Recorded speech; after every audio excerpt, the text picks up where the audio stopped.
নমস্কার, মধুমিতা হোম কিচেনে আপনাদের সবাইকে স্বাগত। সামনেই আসছে বড়দিন, আর কেক ছাড়া বড়দিন ভাবাই যায় না। তাই আজ আমি শেয়ার করব বড়দিনের স্পেশাল ফ্রুট কেক। প্রথমেই ড্রাই ফ্রুটসগুলোকে ভিজিয়ে রাখবো।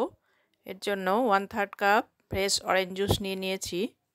এতে দিয়ে দিলাম কিশমিশ, কালো কিশমিশ, চেরি কুচি, টুটি ফুটি, ছোট করে কাটা আমন্ড বাদাম আর কাজু বাদাম। সব কিছু ভালোভাবে মিশিয়ে 1 থেকে 1.5 ঘন্টা রেখে দেব।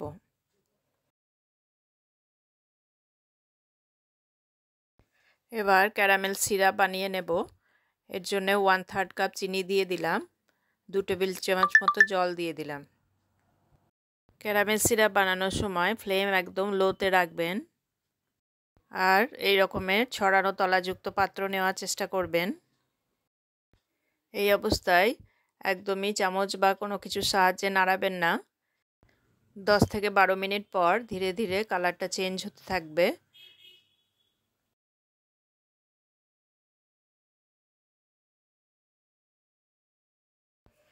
যখনই গোল্ডেন কালার আসতে শুরু করবে, চামচের সাহায্যে নাড়িয়ে দেবেন।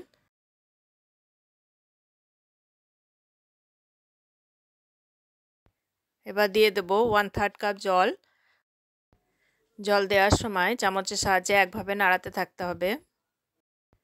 ক্যারামেল যাতে খুব বেশি ব্রাউন হয়ে না যায় সেটা খেয়াল রাখতে হবে, নাহলে একটা তিতকুটে ভাব চলে আসবে।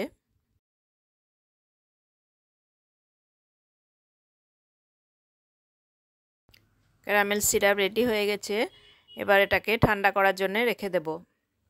আজকের এই রেসিপি যদি আপনাদের ভালো লাগে, অবশ্যই লাইক, কমেন্ট ও শেয়ার করবেন। আর আমার চ্যানেল যদি প্রথমবার দেখেন, তাহলে চ্যানেলটিকে সাবস্ক্রাইব করার অনুরোধ রইল। এবার 1 কাপ ময়দা, 1 চা চামচ বেকিং পাউডার আর 1/4 চা চামচ বেকিং সোডা একসাথে আমি 2-3 বার চেলে নেব।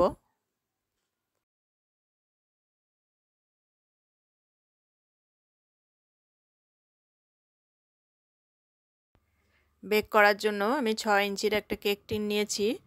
ভালো করে তেল ব্রাশ করে নিলাম।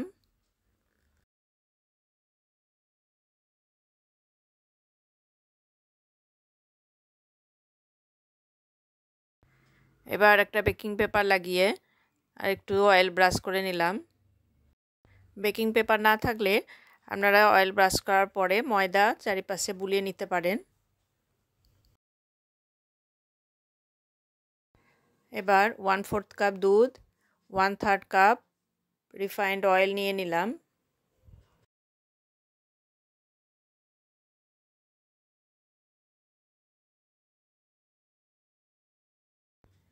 খুব ভালোভাবে মিশিয়ে নিয়ে এবার ময়দার মিশ্রণটা ঢেলে দিলাম।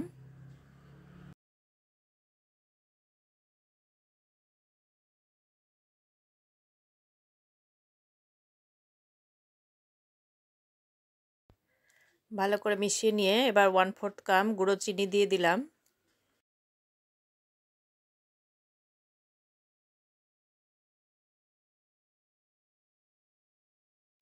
এবার দিয়ে দিলাম 1/2 চা চামচ দারচিনি গুঁড়ো, 1/4 চা চামচ জায়ফল গুঁড়ো, 1/4 চা চামচ আদা গুঁড়ো। ভালো করে মিশিয়ে নিয়ে এবার ক্যারামেল সিরাপটা দিয়ে দিলাম।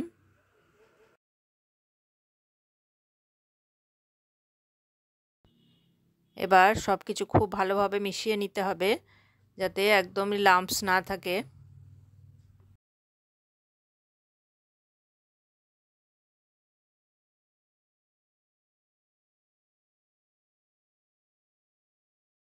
আমি এখানে একটা স্প্যাচুলা নিয়ে নিয়েছি। খুব ভালোভাবে মিশিয়ে একটা স্মুথ ব্যাটার বানিয়ে নিলাম।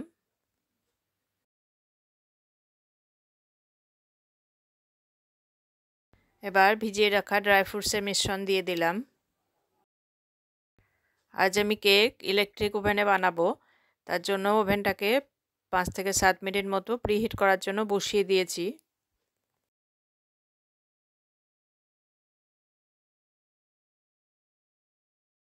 ব্যাটার খুব ভালোভাবে মিশিয়ে নিয়েছি। এবার কেক টিনে ঢেলে দিলাম।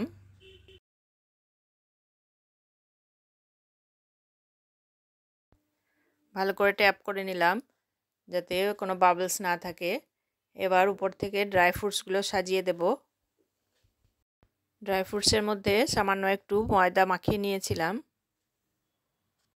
সামান্য একটু ময়দা মাখিয়ে নিলে ড্রাই ফ্রুটসগুলো নিচের দিকে চলে যায় না।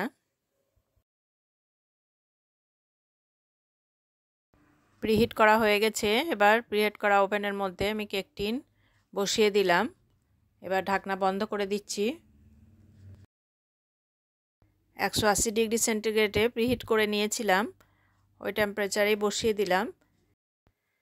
এই ওভেনে কোনো টাইমার নেই, সেজন্য টাইমটা নিজেকে দেখে নিতে হবে। কেক বেক হতে 35 থেকে 40 মিনিট টাইম লাগবে। 30 মিনিট পর একবার চেক করে নিয়েছিলাম। 40 মিনিট হয়ে গেছে, আর একবার চেক করে নেব। এবার কেক সুন্দরভাবে বেক হয়ে গেছে। 5 মিনিট মতো ওভেনে রেখে দিয়ে তারপর বের করে নেব। কিছুটা ঠান্ডা করে নিয়েছি। এবার নাইফ দিয়ে ধারগুলো একটু ছাড়িয়ে নিচ্ছি, তাহলে খুব সহজেই কেক টিন থেকে কেক বের হয়ে যাবে। এবার উপরে একটা প্লেট রেখে আমি উল্টে নিলাম।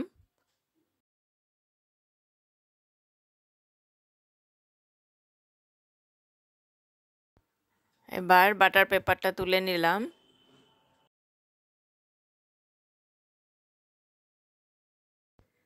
আর একটা প্লেট বসিয়ে নিয়ে কেকটাকে আবার সোজা করে নিলাম।